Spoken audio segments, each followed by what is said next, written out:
morning, guys. It's Wednesday, October 23rd, 2019. And this is the Kingsman Report, the news that everyone ignores.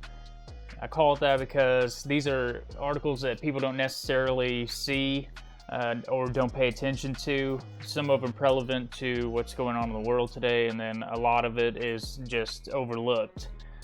Some of them are good, some of them are just to cause awareness. So this morning I'm going to talk, I have this cool little story. This kid baits the NBA camera and flashes a Free Hong Kong t-shirt. I thought was pretty awesome. Attempted school shooting yesterday, California. Looks like lights. I talked yesterday about PG&E and California doing rolling blackouts. Well, I've come across an article where it says breaking PG&E may cut power for hundreds of thousands of Northern California residents, and that's on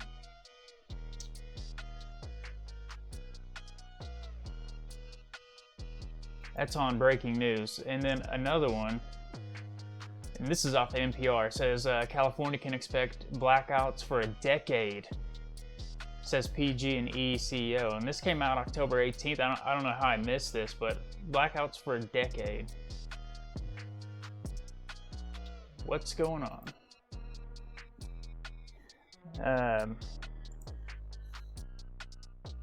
Another article, this is out of Australia. It says South Australian father of 3 has passed and his wife is injured after a zip line apparently snapped in the Daintree rainforest in far north Queensland. I'll get into that. Then I have more. I have an article here on Turkey. It says North Korean leader orders South's hotels and resorts destroyed. So we have Kim Jong-un over there flexing. Some more on Turkey. I know I talk about Turkey a lot. Turkey-Syrian offensive. Russia deploys troops to border. And Turkey and Russia agree to Syria safe zone with no Kurdish fighters. And then another one here on Turkey. It says which countries export arms to Turkey, and this is from today. A few of these came out an hour ago or so. I was uploading the podcast from yesterday. You can check those out on Deezer, Spotify, iTunes, Spreaker. There's a whole bunch of them. They're posted on the page. Follow me on Instagram.com /The Kingsman Report. You can email articles to kingsmanreport2019@gmail.com. You can also call in live anytime that I go live. Anytime there's breaking news that I'm following, you can call in. The number is 1-408-638-0968. Enter the meeting ID number. It's 534-233-4758. And you can go live with me and we can discuss any of these articles. So I'm going to let the music play for a little bit more. And I'm probably going to switch over music here. And then I'll get into some of these articles.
Alright, good morning. I'm going to go through some of these articles. This first thing you see up on your screen is a video. A kid entices a NBA camera to come over to him, and he drops his jersey, and he's holding a t-shirt that says Free Hong Kong. I think it's pretty awesome. I've talked about it before. There's riots happening all over the world. People are wanting their independence and freedom and less government control. You have riots going on in Lebanon, Chile, Hong Kong, everywhere you can think of. People are kind of wanting what we have here, independence and freedom. So I'm going to play this little video. There's no sound to it. I'm going to play this and just check this out. It's a short little video, 13 seconds, but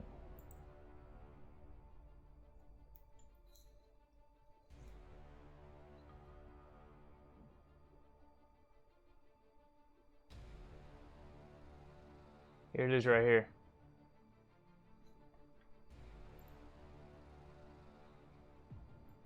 So if you notice, because it's going to drop back over, but let me see if I can pause it on what his shirt says.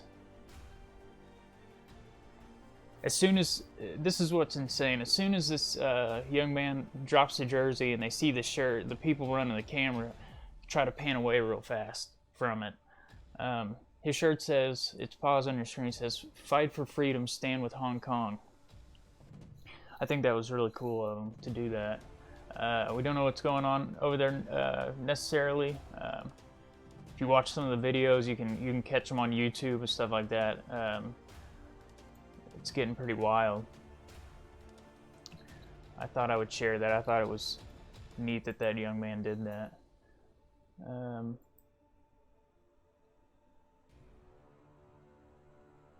need to pull up something else here that goes on. I found this video and I have it scroll across the bottom of my screen. It blocks out who it's from.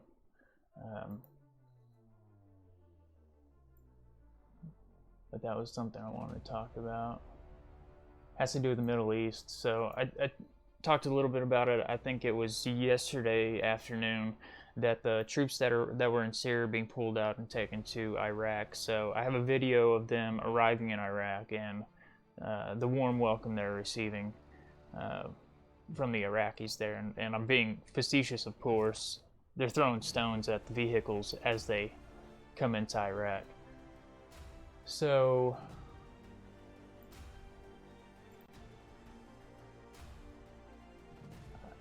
I didn't find out about this article until yesterday, or until this morning, and I don't think it was talked about much, but this came out October 22nd, 6:41 p.m. It was breaking news. The title of the article is "Suspected Shooter Went to Class After Wounding Student at California School, Police Say."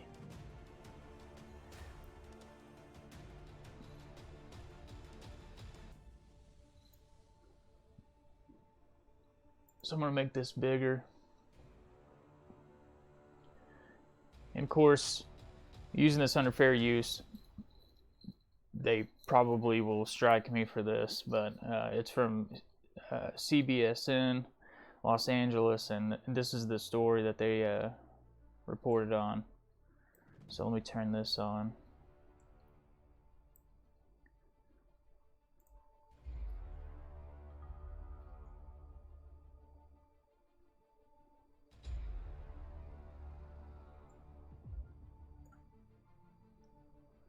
All right, let's play this.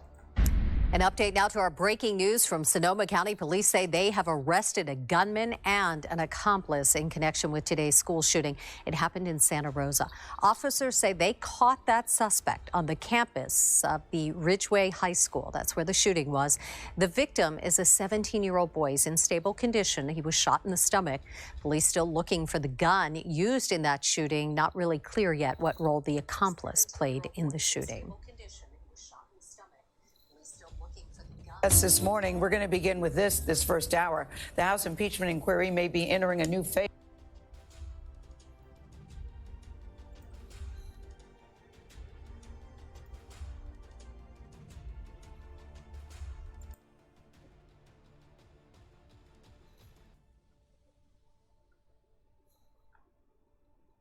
All right. right, so be with the young man that was shot in that. I've said this before. I covered the story of the coach that embraced the young man that went into the school to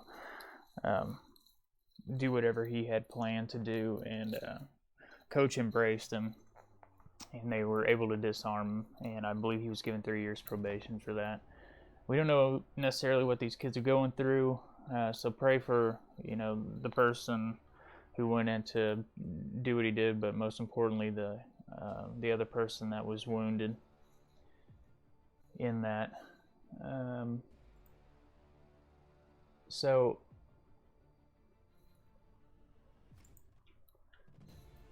this article is breaking news. This is from yesterday. I don't know how I missed this. It's breaking. PG&E may cut power for hundreds of thousands of Northern California residents.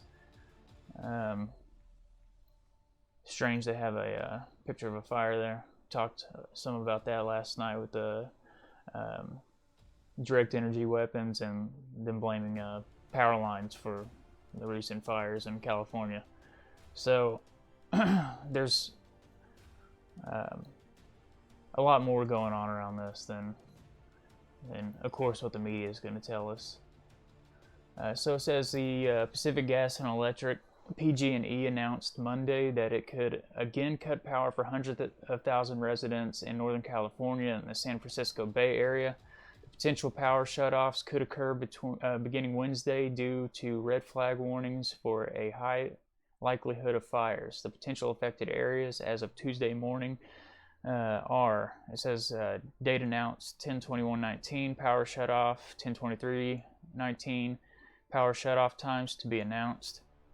Counties in Alpine, unincorporated areas, and then here's a list of all the different places in this article that are going to be shut down.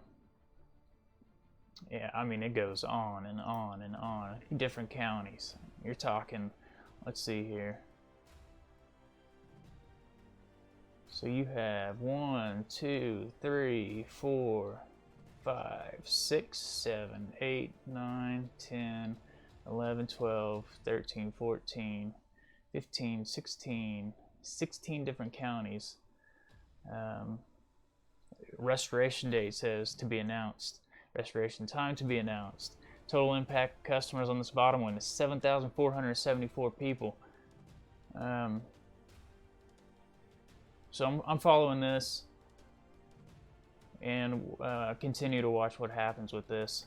Now, this article was on the 18th, and I started talking about PG&E, and I also had missed this article as well. It says California can expect blackouts for a decade, says PG&E CEO. The CEO of Pacific Gas and Electric Corp told California energy regulators that the state will likely see blackouts for another 10 years, like the one imposed last week that left as many as 800,000 customers without power. It says the revelation by corporation CEO Bill Johnson came Friday at a California Public Utilities Commission meeting, at which he said his company is trying to reduce the chances of wildfires by trimming more trees and using technology to target smaller areas of the grid when fire dangers require power outages. But Johnson said it could take 10 years before such outages really ratcheted down significantly. PG&E has come near universal criticism for its lack of planning in shutting power off and failure to adequately handle customers. Questions while the outages lasted. PUC President Mddle blasted utility officials, saying what we saw play out by PG&E last week cannot be repeated. And during the blackouts, Johnson admitted that his company had not been prepared for the impact of outages, including the crashings of utilities' website, call centers being overwhelmed with customers' concerns. It says, but Johnson still maintains that the outages, which the company calls public safety power shutoff events, were necessary to ensure safety in the face of seasonally high winds that can damage power lines and lead to wildfires. It says, in a quote here, we recognize the hardships that the recent PS event caused for millions of people and want to continue working with all key shareholders to lessen the burden going forward. Johnson wrote in a letter to PUPC prior to the hearing. At the same time, we ask our customers, their families, and our local and state leaders to keep in mind the statistic that matters most. There were no catastrophic wildfires. Well, you're cutting power off in rolling blackouts to thousands, hundreds of thousands of people with, some of these people could suffer health risk, be on ventilators. I'm talking like home care type stuff.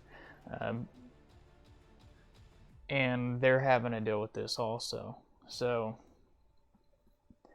I'm going to keep an eye on this, like I said, and pay attention to what's going on over in California. The uptick in wildfires, it's their season, and these blackouts that they're saying, power lines are hitting trees and causing. So, I went from some nationwide news, and now I'm going to go into a little bit of world news. I think this article's pretty insane. I say this anytime I read something that someone's passed away, that pray for the family affected and involved in this. The guy had 3 children and married, so pray for his family. It says an Adelaide father of 3 who plunged to his death from a rainforest zip line in Queensland far north has been remembered as a loving husband, father, son, brother, and friend. Dean Sanderson, 50, was harnessed to his wife Shannon, 48, when they fell from the Flying Fox run on jungle surfing canopy tours at Cape Tribulation about 2 p.m. on Tuesday. American couple Samantha Saylor and Joseph Mage said they had just finished the same section of the Danitry Rainforest tour and saw the couple fall. It says we got to the 5th platform and there were 2 couples behind us, they told the 7 Network. There was a loud noise, we turned around and one of the lines had snapped and we saw them fall. It shook the entire tree we were on. They hung there, then they both came down at the same time. Mr. Sanderson was pronounced dead at the scene at Camelot Close, north of Cairns. His wife was flown by rescue helicopter 5:30 p.m. to the hospital in a serious but stable condition. She remains there on Wednesday with suspected pelvic injuries and injuries to her shoulder and arm. In a statement released to News Australia, the family thanked emergency services and the Cairns Hospital for their support. Says, our family is mourning the tragic loss of our husband, father, and great friend Dean Sanderson after an accident at Cape Tribulation in Queensland, it read. We remember Dean as a loving husband, father, son, brother, and friend to all. It says it will be thoroughly investigated by the Workplace Health and Safety, which will receive our full cooperation, she said. It says the zip line takes people through a world-renowned Danitry Rainforest, and in 2004 an English tourist suffered permanent brain damage after plunging 30 meters on the same attraction when she was not properly secured to the harness. 2 workplace health and safety officers and inspectors are investigating on Wednesday, and detectives in the workplace health and safety will prepare reports for the coroner. Once again, pray for the family involved, especially the children. It's a tragic event that happened.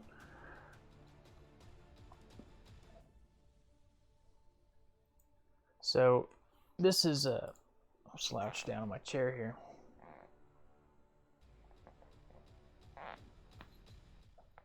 So this is an article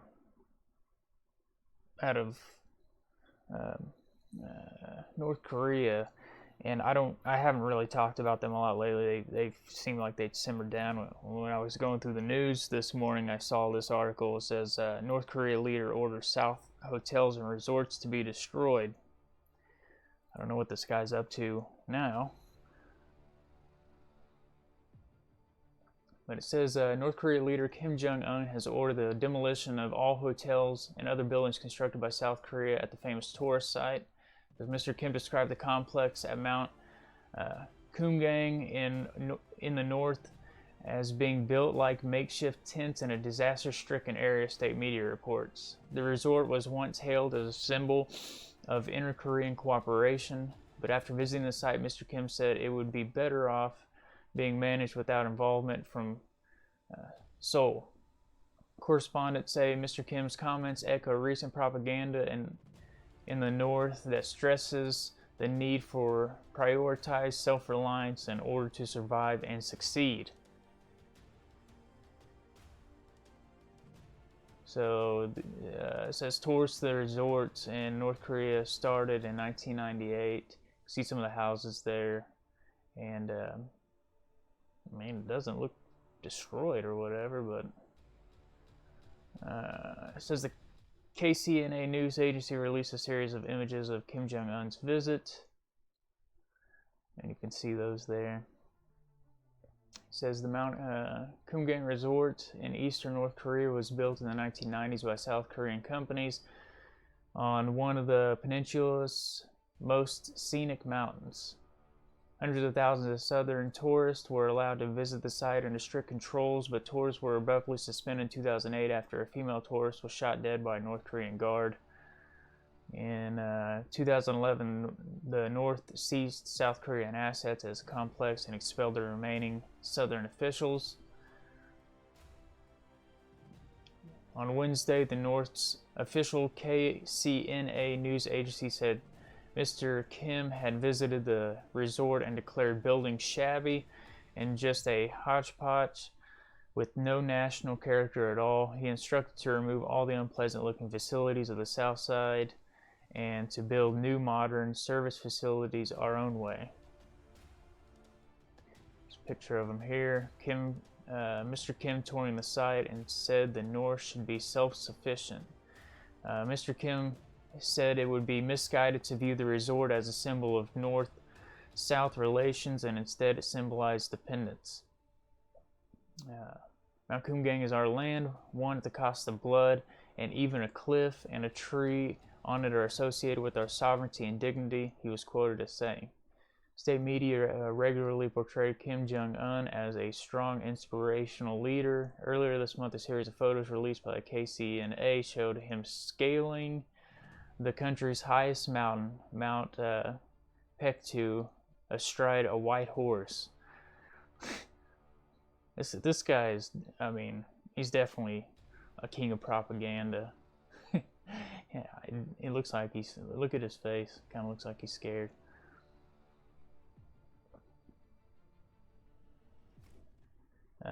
You can look into this mountain. There's history about the mountain that he was riding on. A legend says his father was born there.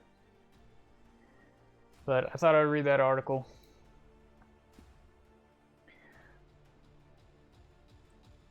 I'm gonna step out here just for a second, get some more coffee, and I'll be right back.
All right, I'm back. Oh.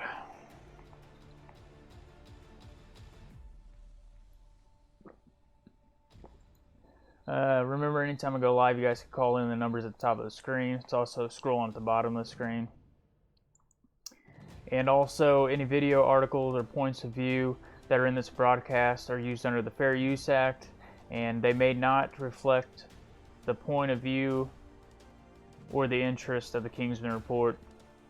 And if you're tuning in right now, my name is Ryan, and this is a Kingsman Report, and this is the news that everyone ignores. And I call it that because, obviously, the Kingsman, not the movie, although the movie's awesome, but we are the Kingsmen. So, you know, followers of the Messiah, the King of the tribe of Judah, and we just report news that are affecting the future, will affect the stuff that's coming on. You know, he's ignored more than even these articles here, it seems, nowadays. So I'm just going to go ahead with the news. You guys can email, call in, send articles through Hangouts, the Gmail right there. Feel free to contact. If you guys have articles, send it over. We'll read it and see what's going on with that. So this thing here is, I think my scroll down there at the bottom will block out who this is from. But U.S. troop withdrawal, American forces crossing Iraq, and you know, I said facetiously earlier that I had found a video where they're warmly welcoming our troops. Well, as being just that facetious, it's matter of fact, they're not welcoming us. Yeah, you can see where this article or this video comes from.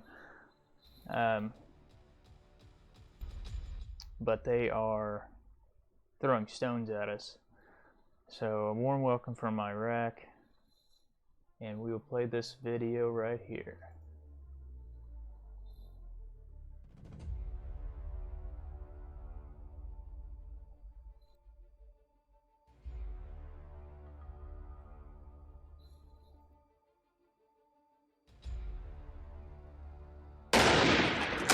The Kurds of northern Syria say Washington's decision to pull out its soldiers, who had trained, fought and worked alongside the Kurdish SDF fighters in the battle against ISIL, was a stab in the back. They say it gave Turkey the green light to launch its military operation against them. The military campaign has caused an outcry against President Donald Trump at home and abroad. Critics accuse him of exposing the Kurds of northern Syria to the second largest army in NATO, weakening the fight against ISIL and losing influence to Syria's allies, Russia and Iran. The US Defense Secretary says military cooperation with Kurdish fighters was aimed at defeating ISIL in the border areas with Turkey and nothing more. Our mission was to work by, with and through the SDF to defeat ISIS. We believe we defeated the physical caliphate of the ISIS in March, but nowhere in there was that we would fight a long-standing NATO ally and in defense of the Kurds to enable the establishment of an autonomous Kurdish state. Turkish President Recep Tayyip Erdogan says Kurdish fighters in northern Syria are aligned with the outlawed Kurdistan Workers' Party that has been fighting Turkey for decades. He calls them terrorists and says they must withdraw to a proposed safety zone approximately 400 by 30 kilometers along the border to which Syrian refugees in Turkey can return. A 5-day US-brokered ceasefire seems to be holding, but Kurdish forces have not withdrawn from large areas of the border. Erdogan has promised to resume military operations against Kurdish fighters in Syria if they don't withdraw behind the proposed safety zone area by 17 GMT on Tuesday. He will be in Sochi on Tuesday to meet the Russian president. Analysts say Russia has a plan for potential reconciliation between Turkey and Syria, but cannot guarantee that Turkey will not restart its military offensive if the Kurdish fighters don't leave the border. A dialogue is necessary between the Kurds and Damascus. And of course, dialogue between Turkey and Syria is necessary, in which we are also prepared to play a role by encouraging such direct contacts. The Kurdish SDF alliance with the Syrian government is purely a military one. Analysts say we're a long way off any long-term political solution, which begs the question, what plan does the Syrian government and its Russian backers have for the Kurds of northern Syria? The priority at the moment is to prevent a resumption of the fighting. But at this stage, according to the demands being made by President Erdogan, it seems unlikely that Kurdish forces will have fully withdrawn from the border in time. Charles Stratford, Al Jazeera, Sanliurfa, near the Turkish-Syrian border.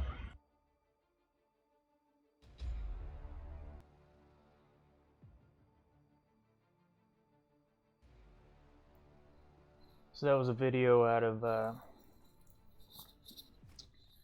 Middle East over there.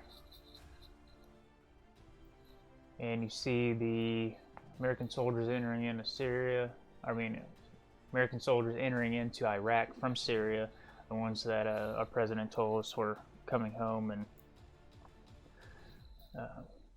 they decided to place them somewhere else. So here's a little bit another article on the Middle East. It's titled, let me switch this over for you guys so you can see it. Turkey-Syria offensive, Russia deploys troops to the border. It says 16 minutes ago. I think this is probably 30 minutes ago I found it. This is what I do, is read the news in the morning, and if I'm not uploading things from the night before, and I'll read news while that's going on and find out what's going on over there and try to share it with you guys.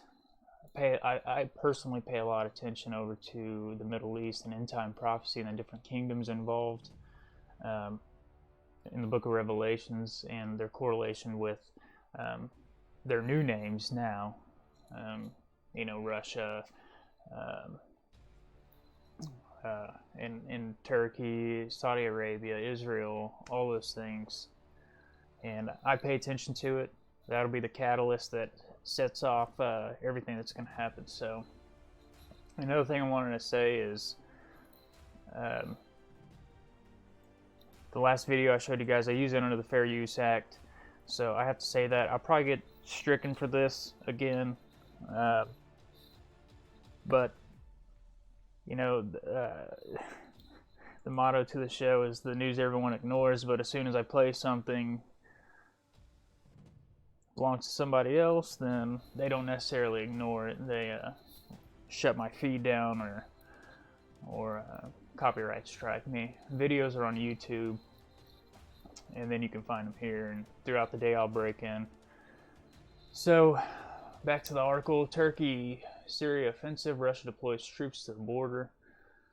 It says Russian forces have begun to deploy troops to the Turkey-Syria border as part of the deal remove Kurdish troops. It says units have already entered the two key border towns of Kobane and Manbij under the deal agreed by Russia and Turkey. It says Kurdish fighters are given 150 hours from noon on Wednesday to pull back 30 kilometers, 18 miles along the border, and Turkish troops will continue to control an area they took during the recent offensive against the Kurdish fighters, regarded by Turkey as terrorists. Part of Turkey's plan is also to create a safe zone along the border that will house some 2 million of Syrian refugees at host. The Turkish offensive began after the U.S. announced the sudden unexpected withdrawal of its troops from northern Syria. The U.S. troops have been supporting the Kurdish fighters who have been allies in the fight against the Islamic State since in the region. U.S. President Donald Trump tweeted on Wednesday that the situation in the border area had been a big success and said he would speak in detail later.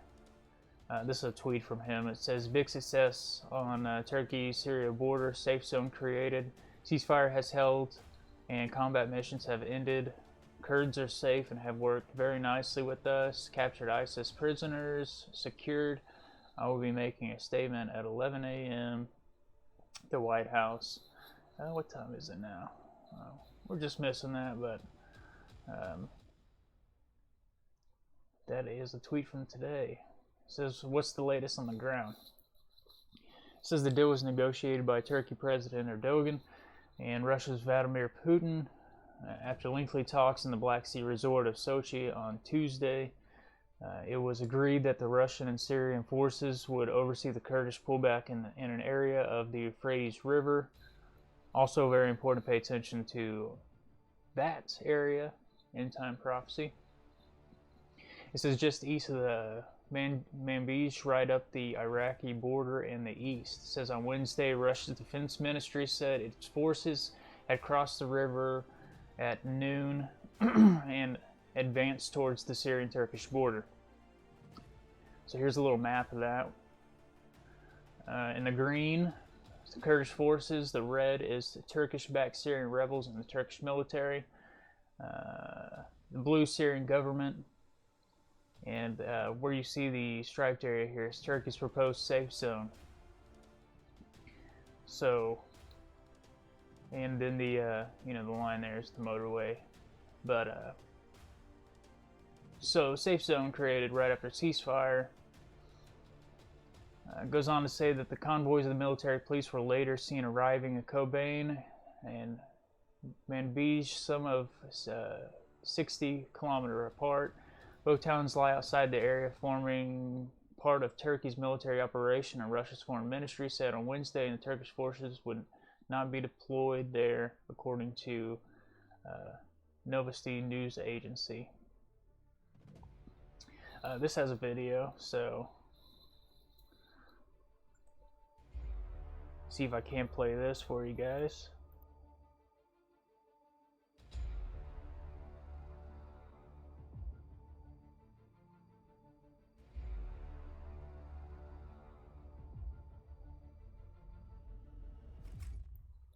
Buffering.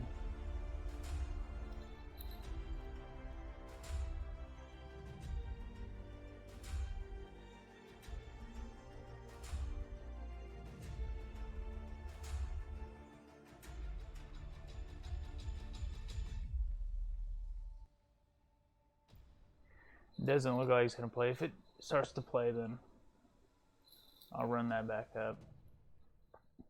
It says the deal does not cover the area currently under Turkish military control between the towns of Ras Al Ain and Tal Abyad. The Turks will be allowed to retain control there. It says Turkish military says the U.S. has told it that the Kurdish fighters have now left the area. It also does not include the area around Kamishli. The memorandum of the understanding between Turkey and Russia makes the Kurdish majority city an expectation, but gives no details as to why. It says what else is in the deal. It says after the deadline. Yeah, we're going to exit out of that. After the deadline, the Kurdish fighters to withdraw expires the 29th of October. Turkish and Russian troops will begin joint patrols in the area described as in the west and in the east area of the Turkish offensive. The statement from Russia and Turkey also says Kurdish forces will be removed from Manbij in the town of Tal Rafat, 50 kilometers in the west of Manbij. It says on Wednesday, Russia's defense ministry said Syrian government would establish 15 border posts with Turkey. What has been the response to the deal? Says Kurdish militants and political leaders have made no comment on whether they will agree to the demands. It says Kremlin spokesman Dmitry Peskov said the Kurds did not retreat. The Syrian and Russians would fall back and leave them to face the weight of the Turkish army. Syria's President Bashar al-Assad has in the past raised concern about foreign interference in Syria, but the Kremlin said he had thanked President Putin and expressed his full support for the deal. And we haven't seen much Assad in a while. Iran's foreign ministry said the agreement was a positive step and that it backed any move to restore stability in the region. NATO Security General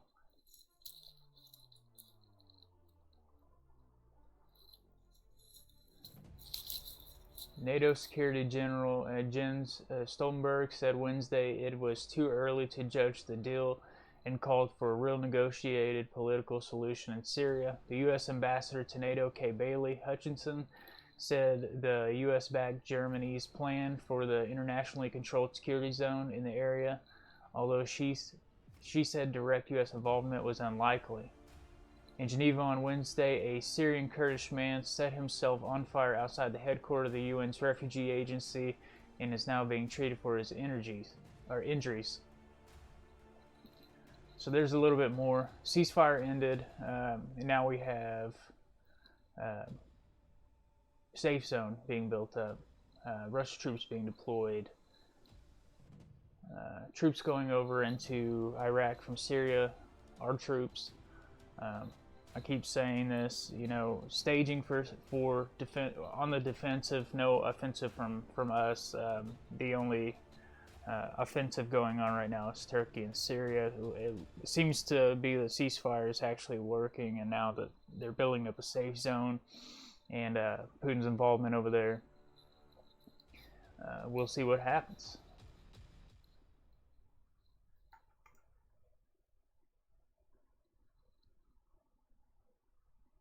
This is just another article on that. I'm not going to read through it. The other article gave the gist of everything. But there's Putin and Erdogan. This article, this is from today. It says, which countries export arms to Turkey? So I said a little bit about this yesterday afternoon whenever I read the news with you guys that Russia sold S-400 air defense missile systems to Turkey in the past. I believe the article is from 2017, 2018. So this article elaborates a little bit more on where they get some of their weaponry from. It says many European states have suspended arm exports to Turkey following its military incursion into northern Syria. Its major suppliers have traditionally been the United States and Europe, but more recently Turkey has turned to Russia for the purchase of missile defense system. So which countries have imposed bans, and where does it leave Turkey to buy its weapons from? Here's a quote from Erdogan saying, "We have faced threats like economic sanctions and embargoes on weapon sales. Those who think they can make Turkey turn back with these threats are gravely mistaken." And we know also that I had read an article to you guys that Turkey recently got a backing from China's president for $3.8 billion to pad the government. So any sanctions that we put on them or anyone else decides to put on them, that $3.8 billion may give him a little bit of padding to keep his economy afloat and to continue on in his excursion, whatever he's got plans for in Syria. Keep an eye on Erdogan. I've said this before. He's going to be a major player in what happens. So, who imposed bans? It says 9 European countries have imposed control on arms sales to Turkey. It says the Czech Republic, Finland, France, Germany, Italy, the Netherlands, Spain, Sweden, and the UK have all, along with Canada, announced they are halting or restricting arms exports license approvals for Turkey. UK Foreign Secretary Dominic Raab has said Britain would continue selling arms to Turkey but would not grant new export licenses for weapons which might be used in military operations. I also said, Japan is switching over their, whoever is going to lead their nuclear program over there, they're supposed to be doing a vote for him coming in. And I think Turkey wants to talk to him as far as acquiring possibly nuclear arms. Turkey isn't a nuclear power that we know of publicly, or do they have nuclear weapons? I believe all countries possibly have them. They're just not publicly known. But so in the future, look forward to Turkey negotiating deals with either Iran and their kind of on the international level illegal nuclear weapons program. And then Japan, his talks with them, and why can't Turkey be a nuclear power? So pay attention to that also. Germany and Spain have said their embargoes only apply to new contracts, and the European Union has not endorsed an official EU-wide arms embargo, although foreign ministers have agreed to adopt strong national positions regarding their arms export policy to Turkey. And Turkey's military spending from 2008 to 2018, so a little above $12 billion in 2018, and then skyrocket all the way up to $22 billion in 2018. Building.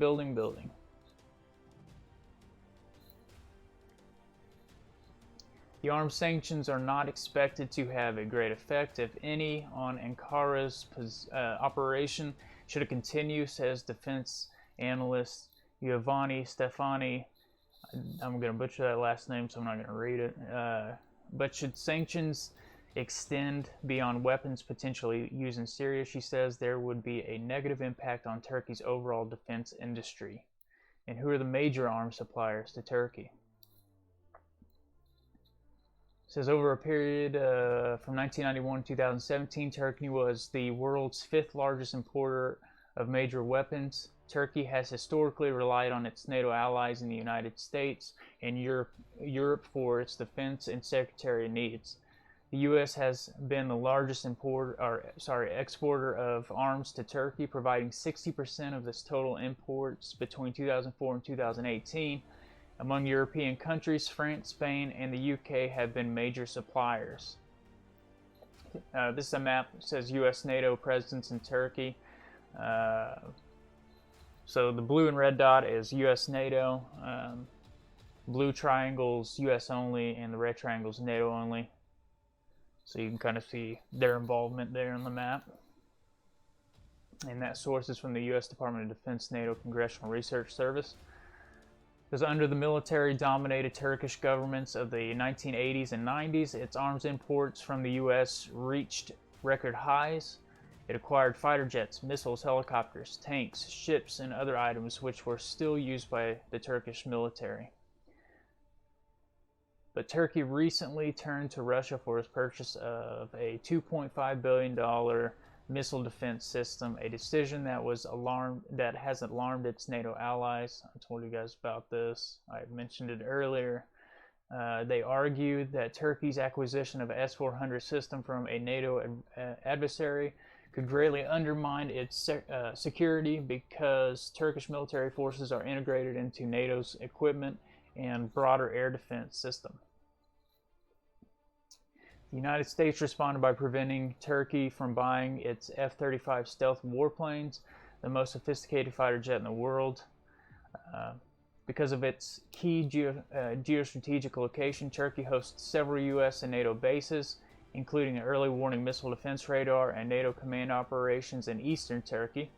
It also houses roughly 50 U.S. nuclear bombs in the Incirlik Air Base near the southern Turkish city of Adana.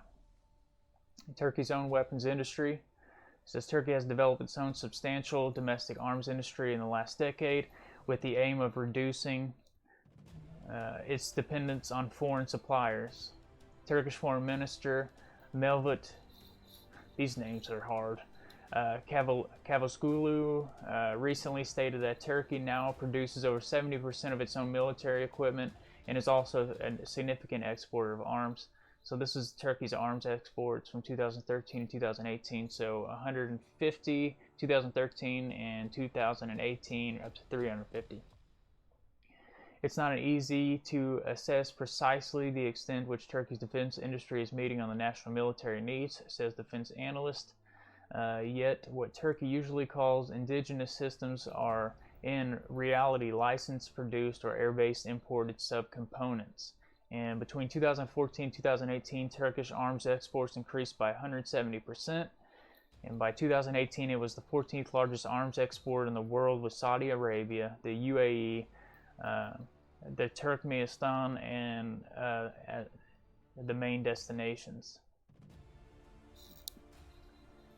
So those are some of the news articles this morning, most recent news articles. If you tuned in, this is just a little show that I do. I had it, a few years back, but it's the Kingsman Report. It's the news everyone ignores. Anytime I break in, feel free to call, send articles to kingsmanreport2019@gmail.com. And I'm going to go ahead and sign off here for this morning. You guys have a good afternoon. I'll break in periodically if any breaking news occurs. You guys stay positive, stay up, and I will see you guys either this afternoon or later this evening.